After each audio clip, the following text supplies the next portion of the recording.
Nós estamos na 9ª Conferência Missionária da Igreja Presbiteriana, 12 de agosto. E está conosco o nosso querido irmão missionário, o reverendo Ronaldo Lidório. Prazer, viu, prazer, pastor? todo meu. Está aqui com o senhor. Obrigado, desde Lucas. sexta-feira. Nós estamos aqui sexta, sábado, hoje será o último encontro nosso aqui, né? Com a graça de Deus. O pastor Ronaldo Lidório tem nos abençoado grandemente com as suas mensagens e suas experiências tão marcantes nas nossas vidas, né? E pastor, a gente queria ver com você é o seguinte: como que o senhor hoje, nesse mundo que nós vivemos, como que o senhor classifica hoje uma igreja realmente missionária? Eu creio que uma igreja missionária é aquela igreja que primeiramente entende a missão na palavra de Deus, uma igreja que tem uma convicção bíblica sobre não apenas qual é a missão de Deus, mas como essa igreja se envolve com a missão de Deus, para o que essa igreja é chamada, como ser sal da terra e luz do mundo, onde ela está e a partir de onde ela está no mundo.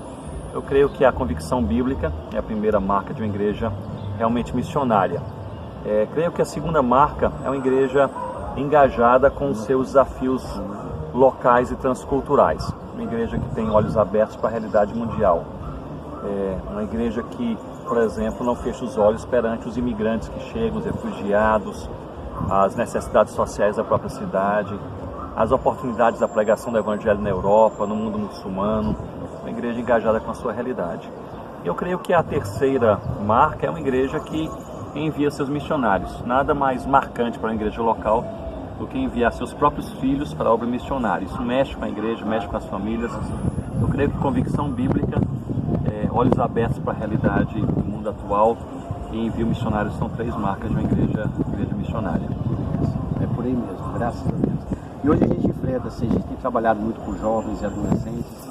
E como seria esse desafio para os jovens hoje, nessa comunicação em massa que temos, a internet, a Instagram, Facebook, essas redes sociais, né?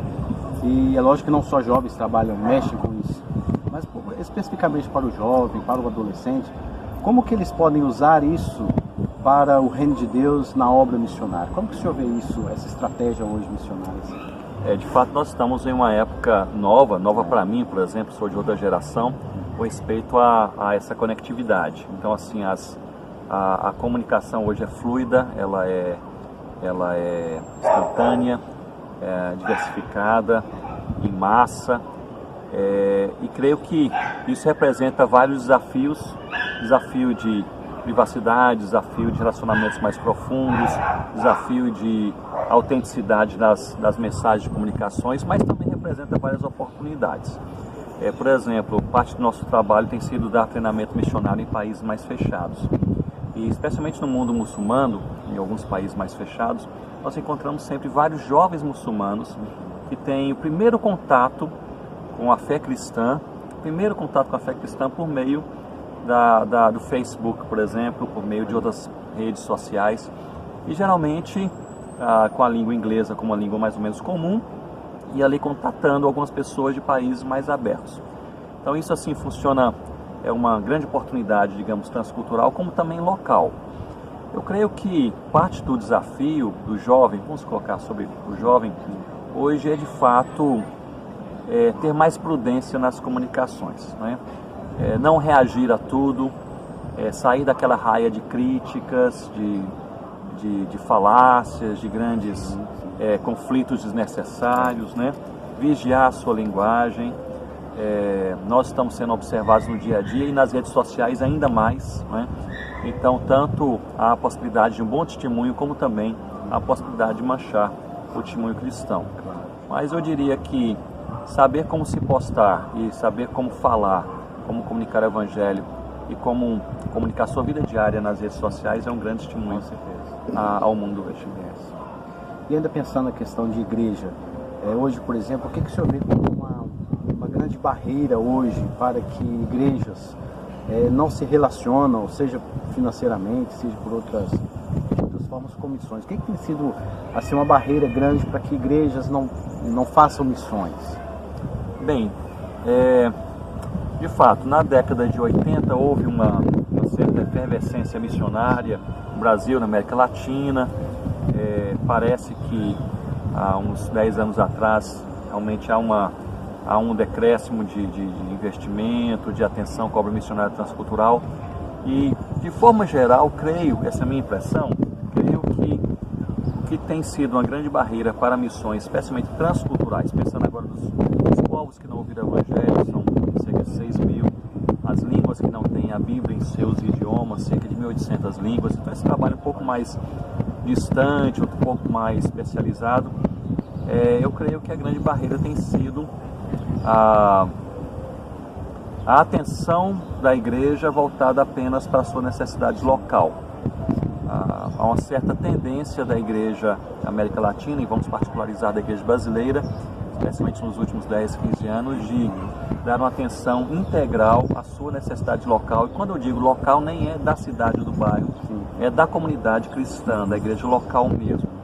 Então, isso que deveria ser uma coisa boa, que é desenvolver, se estruturar, se organizar, investir no ambiente, no espaço, nos diversos ministérios locais, e que é uma coisa boa, necessária, se for o foco de toda a atenção, de todo investimento, de toda a energia, se torna, portanto, uma distração grande para a obra missionária, que o campo é o mundo, e nós devemos realmente rogar ao Senhor da Seara que envie trabalhadores para o mundo. A necessidade da igreja abrir os seus olhos e sair das suas fronteiras locais.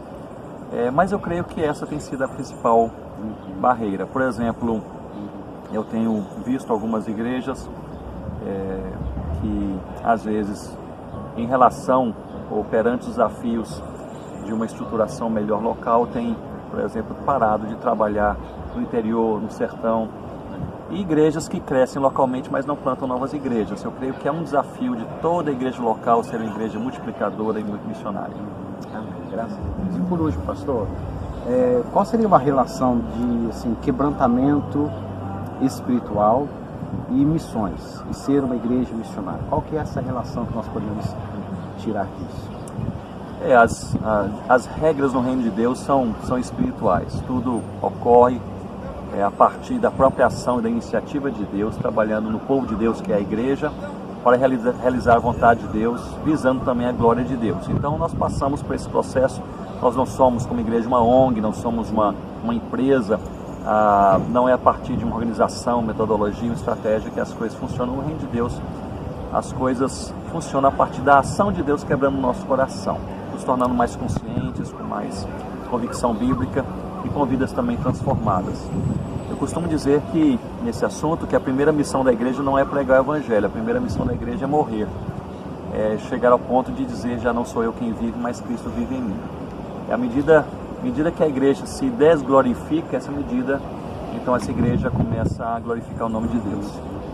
De fato, há uma ligação muito grande entre quebrantamento espiritual, oração e despertamento e expansão missionária. E eu creio que a partir que Deus faz em nós, que somos realmente motivados a pregar o Evangelho de Cristo, seja perto, seja longe. E algo que eu penso que é um resultado desse quebrantamento de Deus é quando o próprio Deus abre os nossos olhos para nós podermos enxergar coisas que não víamos antes. É aquela enfermeira no hospital que trabalha ali dia a dia e de repente seus olhos são abertos para ver que o hospital é um grande campo missionário, pode pregar o Evangelho às famílias que estão aguardando ali os seus entes queridos, aos próprios pacientes. O professor abre os olhos e vê a escola como sendo uma grande oportunidade de se falar do amor de Deus, se testemunhar do amor de Deus. Aí vizinhos abrem seus olhos, percebem que há vizinhos ali bem próximos, né, sobre os quais e com os quais eles conversam sobre política, esporte, etc. Mas então é uma grande oportunidade de trazer agora o nome do Senhor Jesus. Então, assim, eu creio que a ação de Deus é esse despertar de alma e um abrir de olhos para a missão. Deixa aí pra gente uma palavra rápida sobre os desafios da igreja de hoje em dia. Deixa uma palavra para nós sobre missões, pastor. Eu creio que, pensando nos grandes desafios para a igreja de Cristo em nossos dias, um dos desafios é conservar a fé. Amém. E nós precisamos olhar para os nossos jovens. Eles estão sendo atacados frontalmente. Antes era apenas em contexto universitário, agora já na escolaridade anterior, e atacados à sua fé, questionados. Precisamos munir os nossos jovens com o ensino da palavra e uma perspectiva também apologética cristã, de defesa da fé cristã. Creio que, portanto, um dos desafios da igreja é guardar a sua fé. O segundo desafio da igreja é guardar o seu coração. A igreja se envolve com a própria igreja, muitas vezes cada um de nós se envolve com a própria vida, temos nossos alvos, nossos sonhos, nada errado em sonhar, em ter tantas ideias ou planos pessoais. Louvado seja Deus pelos presentes que Ele nos dá, mas em meio a tudo isso nós podemos também nos envolver com coisas que são periféricas, desnecessárias, fúteis até mesmo, e começar a ter uma vida mais correndo atrás do vento e deixarmos de lado aquilo que é prioritário. Isso porque nós não guardamos o nosso coração, nos encantamos com as coisas erradas. E em terceiro lugar, eu diria que o desafio da igreja é guardar a missão. É justamente manter sempre em mente que essa igreja é sal da terra e luz do mundo. Isso nós somos. Jesus afirmou que nós somos sal e luz. Mas há esse perigo, que é um perigo terrível, de sermos sal que não salga e luz que não brilha. Esse é o nosso grande perigo de vida. Passarmos pela vida crentes, convertidos, mas infrutíferos. Creio, portanto, que guardar a fé, guardar o coração e guardar a missão são 3 desafios para a igreja de hoje. Amém. Pastor Ronaldo, nós agradecemos imensamente. Eu que agradeço, viu? Lucas. Viu? É um prazer enorme recebê-lo aqui em Aracaju, Igreja Presbiteriana 12 de Agosto. Bom estar com vocês nessa igreja amada do coração. É verdade, graças a Deus. A gente louva o Senhor pela sua vida, continuaremos em oração, no sustento diário. E a igreja é isso mesmo, né? Se avivando pela graça de Deus, para que alcancemos os corações com a palavra do Senhor em nome de Jesus. Está aí o desafio lançado para cada uma das nossas igrejas. Que Deus nos abençoe. E agradeço ao pastor Ronaldo. Obrigado. Viu? Um grande abraço. Amém. Deus abençoe.